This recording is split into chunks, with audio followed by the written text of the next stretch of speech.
Keistimewaan Masjid Al-Aqsa. Assalamualaikum warahmatullahi wabarakatuh. Bismillahirrahmanirrahim.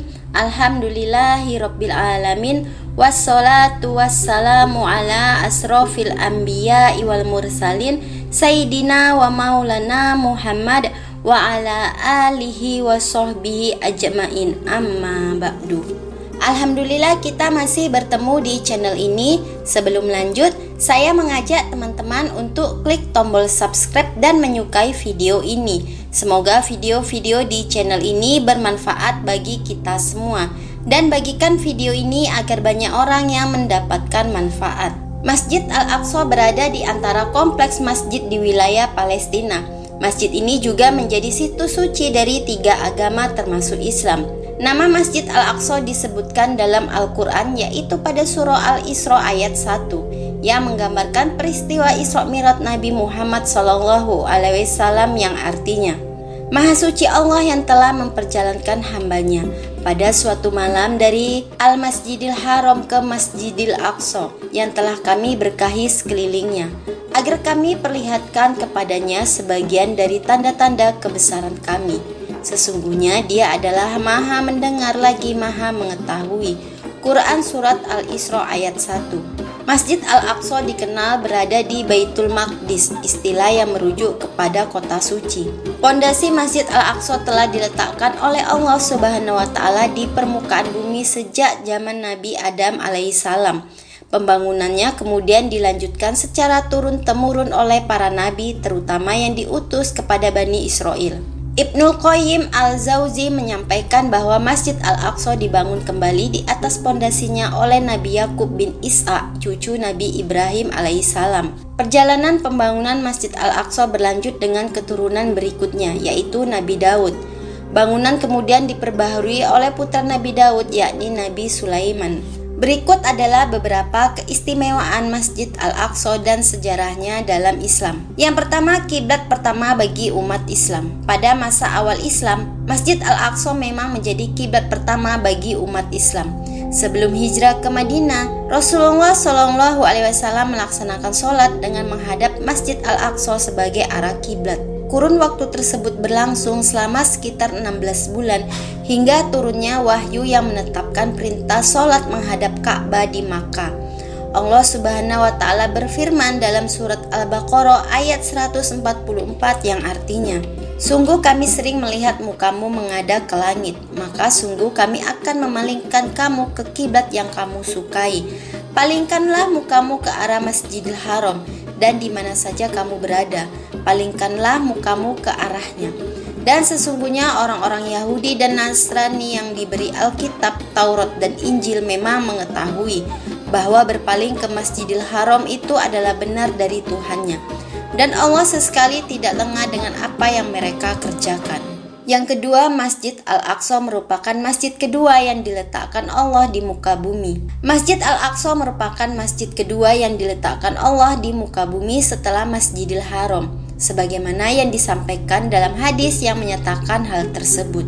Abu Dzar pernah bertanya, "Wahai Rasulullah, masjid apakah yang pertama diletakkan oleh Allah di muka bumi?" Beliau bersabda, "Al-Masjid Al-Haram." Abu Dzar bertanya lagi, "Kemudian apa?" Beliau bersabda, "Kemudian Al-Masjid Al-Aqsa." Berkata Abu Muawiyah, yakni Baitul Maqdis. Abu Dzar bertanya lagi, "Berapa lama antara keduanya?" Beliau menjawab, 40 tahun. Hadis riwayat Ahmad. Yang ketiga, sholat di Masjidil Aqsa lebih utama. Dalam hadis dijelaskan bahwa mengerjakan sholat di Masjid Al-Aqsa lebih utama 1000 kali lipat. Namun ada juga riwayat lain yang menyatakan bahwa lebih utama 500 kali dan ada juga riwayat lain menyatakan 250 kali. Beberapa hadisnya sebagai berikut. Sesungguhnya Maimunah pembantu Nabi berkata, "Ya Nabi Allah, berilah kami fatwa tentang Baitul Maqdis." Maka Rasulullah menjawab, "Bumi tempat bertebaran dan tempat berkumpul. Datangilah ia, maka sholatlah di dalamnya. karena sesungguhnya sholat di dalamnya seperti 1000 kali sholat dari sholat di tempat lain. Hadis riwayat Ahmad.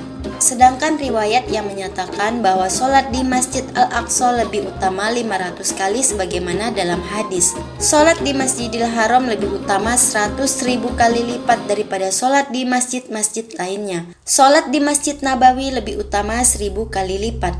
Dan sholat di Masjidil Aqsa lebih utama 500 kali lipat. Lalu dalam riwayat lain, kami saling bertukar pikiran tentang mana yang lebih utama, Masjid Rasulullah atau Baitul Maqdis, sedangkan di sisi kami ada Rasulullah. Lalu Rasulullah SAW bersabda, satu sholat di masjidku lebih utama dari 4 sholat padanya, dan ia adalah tempat sholat yang baik.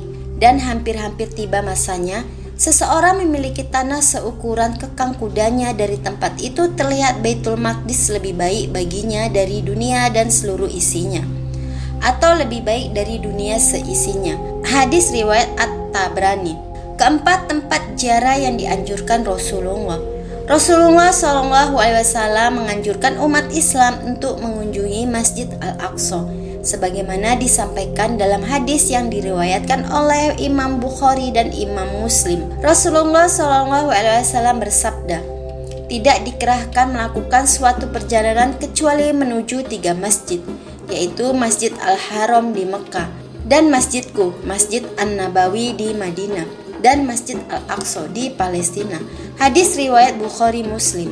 5. Tempat singgah Rasulullah dalam peristiwa Isra Mi'raj. Allah memberikan wahyu secara langsung tentang perintah sholat 5 waktu melalui peristiwa yang kita kenal dengan Isra Mi'raj. Isra Mi'raj adalah peristiwa luar biasa dalam kehidupan Nabi Muhammad SAW yang melibatkan perjalanan dari Masjidil Haram di Mekah ke Masjidil Aqsa di Yerusalem, dan kemudian naik ke Sidratul Muntaha. Isra Mi'raj terjadi pada malam yang dikenal sebagai Lailatul Isra atau Lailatul Mi'raj. Dalam perjalanan ini, Nabi Muhammad SAW diangkat oleh Allah Subhanahu wa Ta'ala ke langit dan diperlihatkan berbagai tanda-tanda keagungannya. Di Masjid Al-Aqsa, Nabi Muhammad SAW menerima perintah sholat 5 waktu sebagai rukun Islam dari Allah Subhanahu wa Ta'ala. Sebagai tempat persinggahan, Masjid Al-Aqsa tentu memiliki keutamaan. Sebelum naik ke Sidratul Muntaha, Nabi juga sempat mendirikan sholat 2 rakaat di masjid tersebut. Nabi bersabda, aku telah didatangi buruk, yaitu seekor binatang yang berwarna putih, lebih besar dari keledai tetapi lebih kecil dari bekal. Ia merendahkan tubuhnya sehingga perut buruk tersebut mencapai ujungnya. Beliau bersabda lagi, maka aku segera menungganginya sehingga sampai ke Baitul Maqdis. Beliau bersabda lagi, kemudian aku mengikatnya pada tiang masjid sebagaimana yang biasa dilakukan oleh para nabi. Sejurus kemudian aku masuk ke dalam masjid dan mendirikan sholat sebanyak 2 rakaat. Setelah selesai aku terus keluar. Hadis riwayat Muslim. Keenam, doa dan permohonan Nabi Sulaiman. Nabi Sulaiman alaihissalam memang dikenal sebagai salah satu nabi yang memperbaiki dan memperbarui bangunan Masjid Al-Aqsa.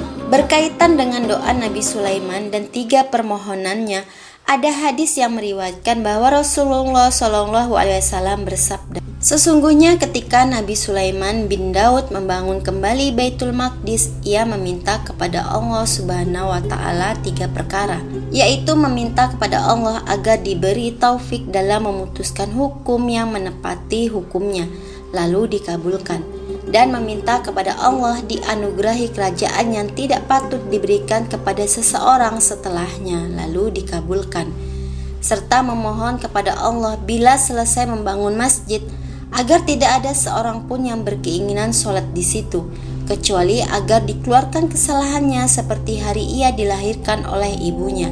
Dalam riwayat lain, lalu Nabi SAW bersabda, adapun yang kedua maka telah diberikan, dan aku berharap yang ketiga pun dikabulkan. Demikianlah keistimewaan Masjid Al-Aqsa. Semoga video ini bermanfaat. Wassalamualaikum warahmatullahi wabarakatuh.